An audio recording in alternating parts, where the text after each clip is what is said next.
Bismillahirrahmanirrahim. Assalamualaikum warahmatullahi wabarakatuh. Perkenalkan, nama saya Cynthia Tamara Putri dengan nomor NPM 2019 1450805 dari kelas Y6F. Pertama-tama yang saya hormati Bapak Randy Kavaleri, SPD, MPDE, serta teman-teman saya yang saya banggakan. Di sini saya akan mempresentasikan hasil dari seminar proposal saya yang berjudul Pengaruh Tarif atau Harga Kualitas Pelayanan terhadap Keputusan Pelanggan dalam Memilih Jasa Transportasi Bus PO NPM. Latar belakang. Perkembangan transportasi saat ini membuat tingkat persaingan antar perusahaan semakin ketat, yaitu salah satunya transportasi perusahaan bus yang beroperasi di Indonesia memiliki 3 jenis. Yang pertama ada antar kota dalam provinsi atau AKDP, yang kedua ada antar kota antar provinsi atau AKAP, dan yang ketiga ada pariwisata. Bus sangat diperlukan dan dibutuhkan masyarakat karena bus merupakan angkutan umum yang banyak diminati masyarakat dikarenakan harganya lebih terjangkau dibanding pesawat. Semakin berkembangnya jumlah penduduk dan semakin besarnya minat masyarakat dalam menggunakan transportasi bus, maka semakin banyak pula para pengusaha melirik peluang bisnis dalam jasa tersebut. Bidang jasa transportasi bus dalam bentuk perusahaan otobus yang disebut PO. Kepuasan konsumen merupakan pertimbangan utama pelaku bisnis transportasi, khususnya bus dalam menyediakan jasa. Pengguna jasa akan mengevaluasi apa yang diharapkan sebelumnya dengan apa yang sudah diterimanya dalam menikmati jasa yang telah disajikan oleh perusahaan. PT Naiklah Perusahaan Minang atau NPM menjadi salah satu perusahaan otobus yang sukses bertahan sejak era Indonesia belum merdeka hingga saat ini. Saat ini PO NPM melayani AKDP, AKAP, dan pariwisata. Rute perjalanan yang dilayani meliputi Sumatera Barat menuju beberapa kota dan di Sumatera dan Jawa. Berdasarkan uraian latar belakang di atas, penulis tertarik untuk melakukan penelitian dengan judul Pengaruh Tarif atau Harga dan Kualitas Pelayanan terhadap Keputusan Penumpang dalam Memilih Jasa Transportasi Bus PO NPM. Berdasarkan latar belakang yang telah diuraikan di atas, maka dalam penelitian ini masalah yang dapat diidentifikasikan adalah yang pertama, bagaimana pengaruh kualitas pelayanan terhadap kepuasan konsumen. Yang kedua, faktor apa saja yang mempengaruhi kepuasan penumpang. Dan yang ketiga, pengaruh antara tarif atau harga dan kualitas pelayanan terhadap keputusan pembelian. Selanjutnya, adanya batasan masalah. Berdasarkan identifikasi masalah di atas, karena keterbatasan waktu, maka peneliti hanya membatasi masalah pada kepuasan penumpang di bus PO NPM dalam memilih transportasi bus. Dan rumusan masalahnya yaitu apakah ada pengaruh kualitas pelayanan terhadap kepuasan penumpang pada pelayanan bus PO NPM. Tujuan dari penelitian ini yaitu untuk mengetahui apakah kualitas dan harga sangat berpengaruh terhadap keputusan pelanggan dalam pembelian tiket bus. Dan selanjutnya manfaat dari penelitian yang pertama ada dari segi teoritis, yaitu hasil penelitian ini diharapkan dapat memberikan wawasan yang luas secara khusus bagi pembaca pada umumnya tentang kepuasan pelanggan dan kualitas pelanggan. 2. Bagi penumpang bus NPM, penelitian ini dapat dijadikan sarana untuk menyampaikan aspirasi tentang kepuasan dari segi tarif dan kualitas pelayanan yang didapatkan. Selanjutnya, sistematika penulisan. Sistematika ini bertujuan untuk memberikan secara umum mengenai isi dan pembahasan setiap bab yang terdapat dalam penyusunan seminar proposal ini. Sistematika pembahasan dalam penyusunan tugas akhir ini adalah sebagai berikut. Yang pertama ada bab 1, yaitu pendahuluan. Pada bab ini membahas tentang latar belakang masalah, identifikasi masalah, batasan masalah, rumusan masalah, tujuan penelitian, manfaat penelitian, serta sistematika penelitian. Yang kedua, adanya landasan teori, kerangka berpikir, dan hipotesis. Pada bab ini, peneliti membahas tentang landasan teori, penjelasan dari peneliti terdahulu, kerangka berpikir, serta perumusan hipotesis. Dan bab 3 yaitu ada metodologi penelitian. Bab ini memberikan uraian tentang waktu dan tempat peneliti, metode penelitian, sampel penelitian, metode pengumpulan data, instrumen penelitian, serta teknik analisis data yang digunakan dalam penelitian ini. Bab 2 yang pertama adanya landasan teori, yaitu yang pertama pengertian tarif atau harga angkutan. Tarif atau harga didefinisikan sebagai sejumlah uang atau barang yang dikeluarkan untuk mendapatkan suatu produk atau jasa menurut Ciptono tahun 2006. Secara sederhana, istilah harga dapat diartikan sebagai jumlah yang satuan moneter atau aspek lain atau non-moneter yang mengandung utilitas atau kegunaan tertentu diperlukan untuk mendapatkan suatu jasa atau barang. Utilitas merupakan atribut atau faktor yang berpotensi memuaskan kebutuhan dan keinginan tertentu.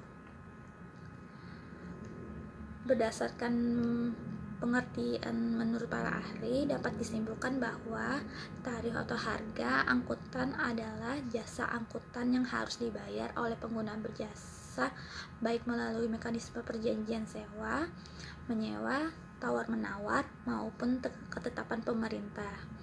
Harga jasa yang ditentukan mengikuti sistem tarif yang berlaku secara umum dan tidak ada ketentuan lain yang mengikat. Dan yang kedua adanya kualitas pelayanan. Pengertian kualitas pelayanan menurut Rangkuti tahun 2013 yaitu suatu kegiatan atau manfaat yang ditawarkan suatu pihak kepada pihak lain yang pada dasarnya tidak berwujud dan tidak mengakibatkan kepemilikan. Menurut Sakdah tahun 2020, kualitas pelayanan sebagai perspektif konsumen dalam jangka panjang dan merupakan evaluasi kognitif dari transfer jasa. Artinya penelitian konsumen tentang pelayanan yang diberikan perusahaan kepadanya agar menjadi evaluasi perusahaan di kemudian hari. Berdasarkan beberapa pengertian, menurut para ahli dapat disimpulkan bahwa kepuasan pelanggan adalah kegiatan yang menawarkan suatu jasa kepada pihak lain yang tidak mengakibatkan kepemilikan. Indikator kualitas pelayanan menurut Kotler dalam Arni Purwani dan Rahmawadiniwati tahun 2017 adalah sebagai berikut. Yang pertama ada reliability atau kemampuan untuk melakukan layanan yang dapat diandalkan dan akurat. Yang kedua adanya responsiveness, yaitu kesediaan untuk membantu pelanggan dan memberikan layanan yang tercepat. Yang ketiga adanya asuransi, yaitu pengetahuan dan kesopanan karyawan dan kemampuan mereka untuk menjamin mutu sehingga peserta percaya dan yakin. Yang keempat adanya empati, yaitu perhatian individual terhadap pelanggan. Yang kelima adanya tangibles, yaitu penampilan fasilitas fisik, peralatan, sarana dan prasarana. Berikutnya yang ketiga adanya keputusan pembelian.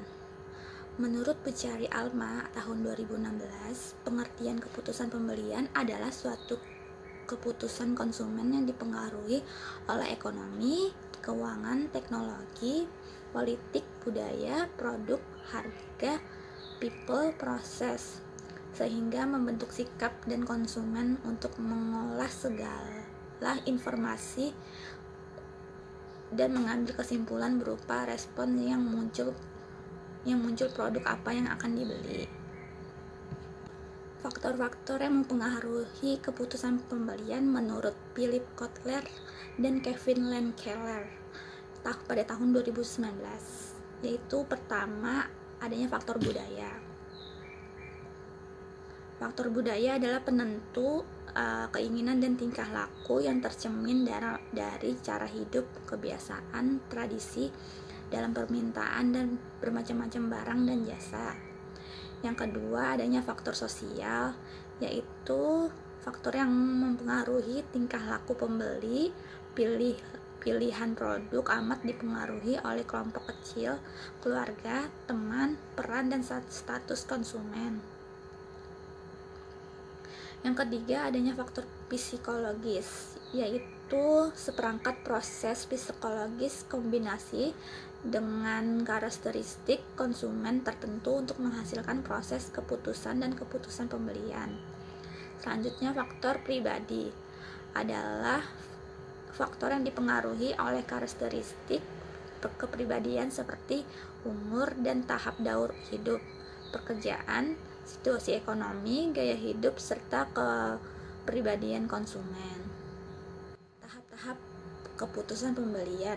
Yang pertama, adanya pengenalan masalah, yaitu proses pembelian dimulai ketika pembeli mengenali masalah atau kebutuhan. Kebutuhan tersebut dapat dicetuskan oleh rangsangan internal atau eksternal.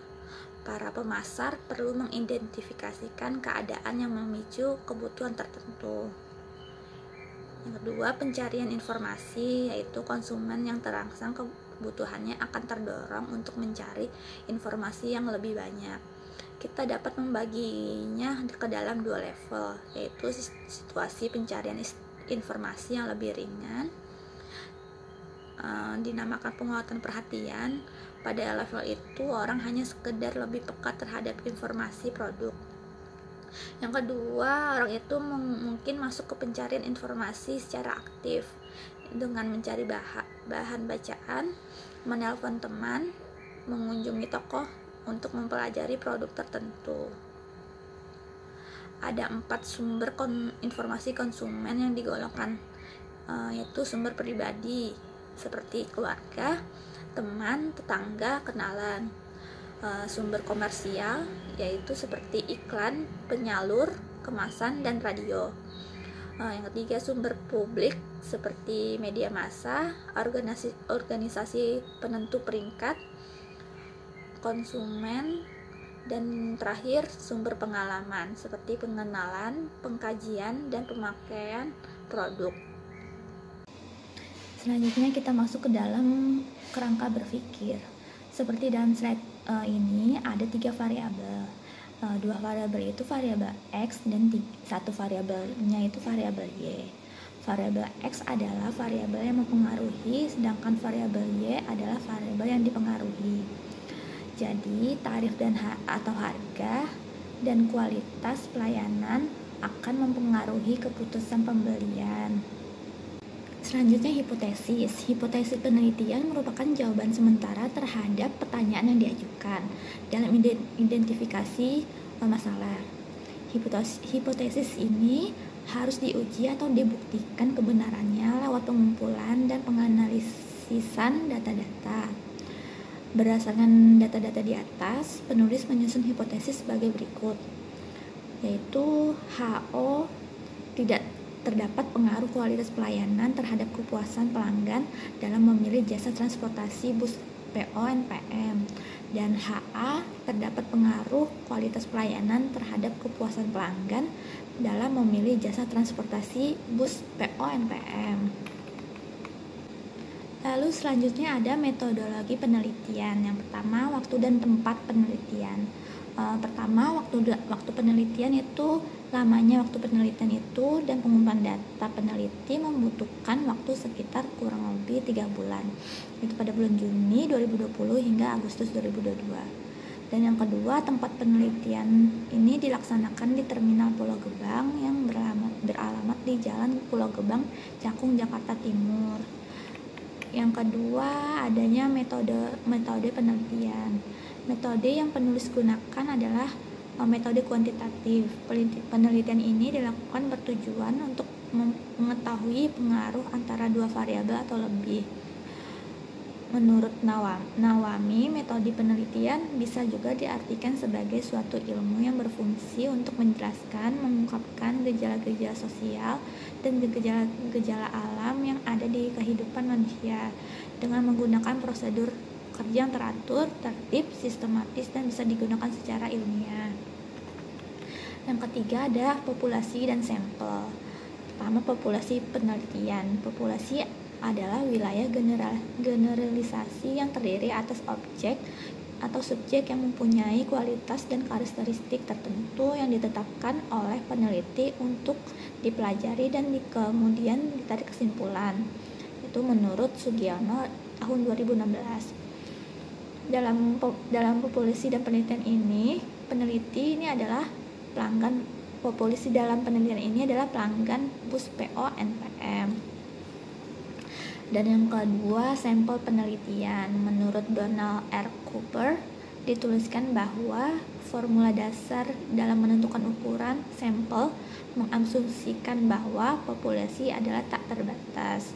Jadi populasi berjumlah 5.000 orang secara kasar diambil menjadi sebanyak 100 orang, mempunyai ketetapan estimasi yang sama dengan 100 sampel yang diambil dari 200 juta populasi. Di sini penulis menggunakan teknik sampling, yaitu simple random sampling, adalah pengambilan anggota sampel dari populasi yang dilakukan secara acak tanpa memperhatikan strata yang ada dalam populasi tersebut.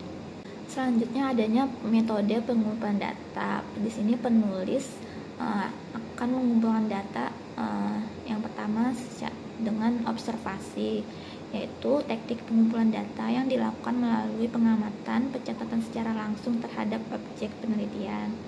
Yang kedua, adanya kuesioner, yaitu teknik pengumpulan data yang dilakukan dengan cara memberikan seperangkat pertanyaan atau pernyataan tertulis kepada responden. Yang ketiga, adanya wawancara, yaitu tanya jawab langsung kepada pihak perusahaan guna memperoleh data atau keterangan yang diperlukan. Dan yang terakhir, dokumentasi, mengumpulkan data dengan cara mengalir atau mengambil data-data dari catatan, dokumentasi, administrasi yang sesuai dengan masalah yang diteliti. Selanjutnya adanya instrumen penelitian. Instrumen penelitian ini digunakan untuk mengukur nilai variabel yang akan diteliti, sehingga dapat diketahui gambaran variabel tersebut. Untuk mempermudah peneliti dalam menyusun instrumen, maka peneliti terlebih dahulu menyusun kisi-kisi instrumen dari masing-masing variabel yang akan diteliti. Tujuannya untuk menyusun kisi-kisi instrumen agar pertanyaan yang akan dicantumkan pada instrumen berupa angket atau kuesioner lebih menyeluruh dan sesuai dengan variabel. Dan yang terakhir ada teknik analisis data, yaitu suatu metode atau cara untuk mengolah sebuah data menjadi informasi sehingga karakteristik data tersebut menjadi mudah untuk dipahami. Juga bermanfaat untuk menemukan solusi permasalahan, terutama masalah tentang sebuah penelitian sedang dilakukan. Hal ini dimaksudkan untuk menghitung data kualitas pelayanan atau X dan keputusan pelanggan atau Y. Baiklah, sekian dari presentasi seminar proposal saya. Saya mohon maaf apabila ada kesalahan dan kekurangan yang tidak disengaja. Wabillahi taufiq wal hidayah. Wassalamualaikum warahmatullahi wabarakatuh.